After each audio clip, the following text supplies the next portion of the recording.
নমস্কার বন্ধুরা, আমি বৈশাখী। আমার চ্যানেলে সকলকে স্বাগত। আজ আমি খুব মজার একটা জিনিস বানিয়ে দেখাবো আপনাদেরকে। আর এটা বানানোর জন্য আপনাকে এক্সট্রা করে কোনো টাকা পয়সাও খরচা করতে হবে না। তো আমরা যে তরমুজের যে অংশটা খেয়ে নিই আর বাকি যে অংশটা ফেলে দিই, সেই অংশটা দিয়েই কিন্তু আজকে আমি খুব ইজিভাবে হোমমেড টুটি ফুটি বানিয়ে দেখাবো। আর এটা বানানো খুবই সহজ, আর বাচ্চারা তো ভীষণ ভালোবাসে। তো চলুন এটা বানাতে কি লাগবে দেখে নিই। তো এটা আমার একটা 2 কিলো ওজনের তরমুজ ছিল। তো তরমুজটা খাওয়া হয়ে গেছে। এখন যে খোসার অংশটুকু আছে সেটার খোসাটা একটু ভালোভাবে পরিষ্কার করে নিচ্ছি। তারপর এটা ছোট ছোট টুকরো করে কেটে নেব। আর তরমুজের এই লাল অংশটা যতটা পারবেন ফেলে দেওয়ার চেষ্টা করবেন। লাল অংশটা থাকলে কিন্তু টুটি ফুটিটা ভালো হয় না। তো আমি অনেকটাই ফেলে দিয়েছি। এখনও যেগুলো আছে আমি কাটার সময় অনেকটা ক্লিন করে নেব। তো দেখুন ছোট ছোট টুকরো করে নিয়েছি। এখন এই টুকরোগুলো হালকা একটু ভাপিয়ে নেব। তো কড়াইয়ের মধ্যে আমি একদিকে গ্যাসের ওভেনে জল বসিয়ে দিয়েছি। আর এটা মোটামুটি 5 থেকে 6 মিনিট মতো ভাপিয়ে নিলেই হবে। খুব বেশি সেদ্ধ করার একদমই প্রয়োজন নেই। তো দেখুন তরমুজের টুকরোগুলো দেওয়ার পর আমি একটা ঢাকা চাপা দিয়ে দেব। আর 5 থেকে 6 মিনিট পর চলুন ফিরে আসছি।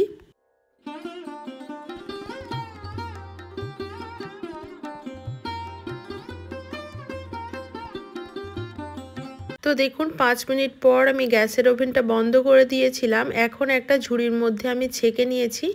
আর অন্যদিকে দেখুন কড়াইটা ভালোভাবে একটু পরিষ্কার করে নিয়ে এখন আমি 2 কাপ পরিমাণ চিনি দিয়ে দিলাম। আর তার সাথে দিয়ে দেব 3 কাপ পরিমাণ জল। তো চিনি আর জলের পরিমাপটা এরকমই রাখবেন। এবার চিনিটা গলে যাওয়ার অপেক্ষায়।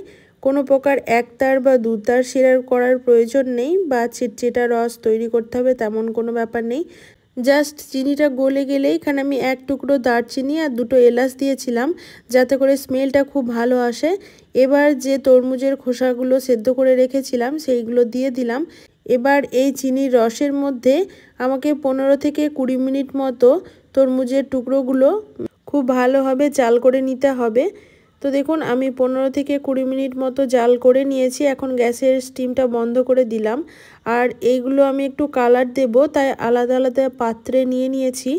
আপনাদের কাছে যদি কালার না থাকে নাও দিতে পারেন, বা যদি কালার দেওয়া পছন্দ না করেন তাহলেও নাও দিতে পারেন, কোনো অসুবিধা নেই।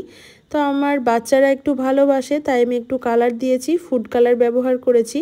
আমি গ্রিন ফুড কালার দিয়েছি, আর এটাতে দিলাম ইয়েলো ফুড কালার। আর একটাতে আমি পিঙ্ক ফুড কালার দেব, আর একটাতে দেব রেড ফুড কালার। তো আমি 4 রকমের কালার ব্যবহার করেছি। আপনারা চাইলেই বললাম প্রথমেই কালার দিতে না চাইলে না দিতে পারেন। আর এই কালারগুলো দিয়ে আমি 3 থেকে 4 ঘন্টা রেখে দেব। সবথেকে ভালো হয় সন্ধ্যাবেলায় বানিয়ে যদি ওভারনাইট এভাবে রেখে দেন, তাহলে তরমুজের টুকরোগুলোর মধ্যে কালারটা কিন্তু খুব ভালোভাবে অ্যাবজর্ব করে নেয়। আর কালারটা খুব সুন্দরভাবে আসে, মানে পারফেক্টলি কালারটা আসবে। তো দেখুন আমি পুরো রাত রেখে দিয়েছিলাম। এখন দেখেই বুঝতে পারছেন তরমুজের খোসাগুলো কত সুন্দরভাবে কালারটাকে অ্যাবজর্ব করে নিয়েছে। আর এখন এইগুলো আমি একটু ছেঁকে নেব। যে এক্সট্রা রসটা আছে সেই রসটা ফেলে দেব। তারপর এটাকে আমি শুকনো করে নেব। আপনারা চাইলে এটা রোদেও শুকিয়ে নিতে পারেন, কিংবা ফ্যানের তলাতেও শুকিয়ে নেওয়া যায়।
আর এই প্রত্যেকটা কালার কিন্তু আলাদা করেই শুকিয়ে নেওয়ার চেষ্টা করবেন, না হলে একটার সাথে আরেকটা লেগে যেতে পারে, তখন বোঝা যাবে না যে কোনটা কি কালার, মানে কালারগুলো একদম পারফেক্টভাবে আসবে না। তাই দেখুন আমি সবগুলো আলাদা আলাদাভাবে একটু শুকিয়ে নেব। এখন চলুন, এগুলো আমার রেডি হয়ে গেছে আর এটা আমি রোদের মধ্যে শুকিয়ে নেব। ছাদে এখন রোদ আছে খুব ভালো, তাই আমি রোদের মধ্যে শুকিয়ে নিচ্ছি। আর রোদে শুকালে একদিনেই খুব ভালোভাবে শুকিয়ে যায়।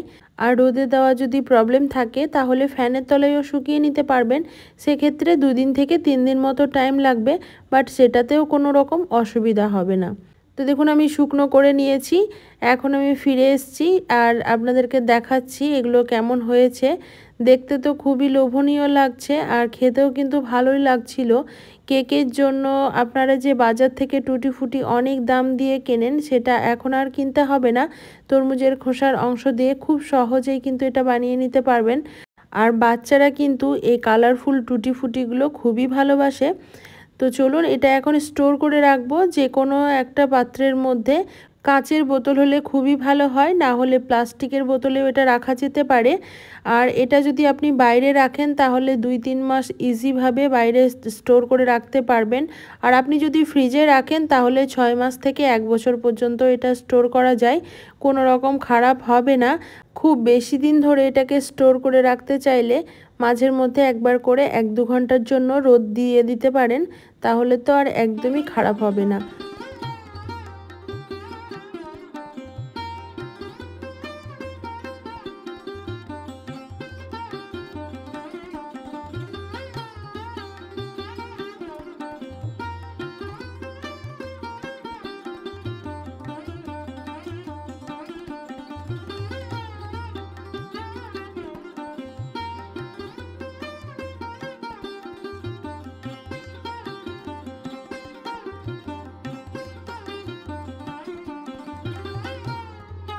কেমন লাগলো আজকের আমার এই ভিডিওটি অবশ্যই একটা কমেন্ট করে জানাবেন। ভালো লাগলে একটা লাইক দেবেন আর নতুন বন্ধু থাকলে প্লিজ আমাকে সাবস্ক্রাইব করে পাশে থাকবেন। সবাই ভালো থাকবেন, সুস্থ থাকবেন। আবারও দেখা হবে নেক্সট কোনো ভিডিওতে। আজকের মতো আসি, টাটা।